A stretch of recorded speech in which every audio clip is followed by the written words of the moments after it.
This movie is about working with worksheets. We're going to add worksheets, we're going to navigate the worksheets, we're going to select them, and we're going to delete them. Back in Excel, Book 1, the default workbook, Sheet 1, 2, 3, the default number of sheets with the default names for the sheets. We're going to insert some worksheets, and we're going to do it in 3 different ways. The first way, maybe the easiest way, depending upon really where you want the sheet to end up, is to left-click this icon here.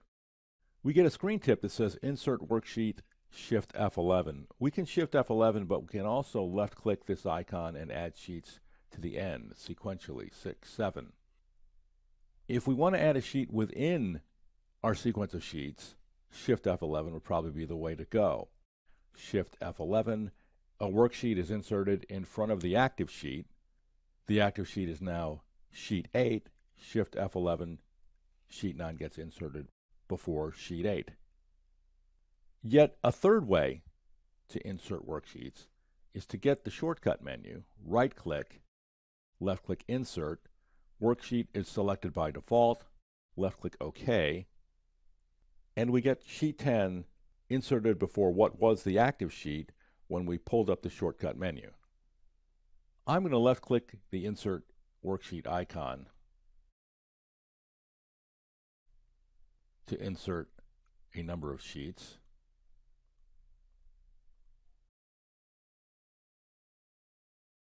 To show you some navigation features, these buttons over here are navigation buttons. I can jump to the beginning of the sequence of worksheets, jump to the end of the sequence of worksheets. Notice how the active worksheet doesn't change. The active worksheet is 23. I left-click and I jump to the beginning of the sequence of sheets, but sheet 23 is still the active sheet. I can alternatively move from sheet to sheet to sheet one at a time with these buttons. But again, the active sheet doesn't change. So those are sort of search buttons. But in order to change the active sheet, right-click these buttons, and you get a list of the worksheets, at least some of them. If you have more than what can be displayed on this default list, you'll get this at the bottom that says More Sheets, and then you get a scroll bar. At this point, you can choose a sheet. Sheet 1 is selected by default. I'll say OK, and now Sheet 1 has become the active sheet.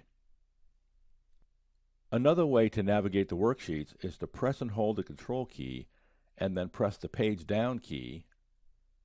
And every time I do that, I make the next sheet the active sheet, or the page up key, and I just go in the opposite direction. We have a lot of sheets. We have so many sheets that all of them cannot be displayed on the taskbar. So we're going to select some of these sheets, and we're going to delete some of these sheets. In order to select several sheets, and first we're going to do non-contiguous sheets. They won't be next to each other, and then we're going to do a range of sheets that are contiguous. For non-contiguous sheets, push the Control key down and hold it down, left-click, and select the sheets that you want to group. This is a group of sheets.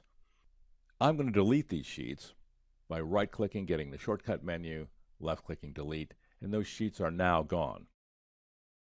If you have a series of worksheets that you want to select that are adjacent to one another, they're contiguous, left-click the first one, hold the Shift key down, and left-click the last one in the group that you want to create. So we have a group that runs from sheet 12 to sheet 21.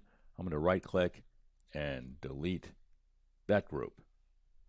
So we worked with some worksheets. We added worksheets in one of 3 ways. We inserted them with the icon. We used Shift F11, the shortcut keys, and we used the shortcut menu that we called up by right-clicking on any one of the worksheet names. We then took a look at the navigation buttons where we could search through the sheets and go to the far left and the far right, or sequentially move right or left, one sheet at a time. We saw the Control key and how we could utilize that, and the page up and page down key to make the active sheet one sheet over from our beginning point, either by moving right or moving left. And we selected and grouped worksheets. First, we created a non-contiguous group, and then we created a contiguous group, and we deleted the worksheets within each one of those groups.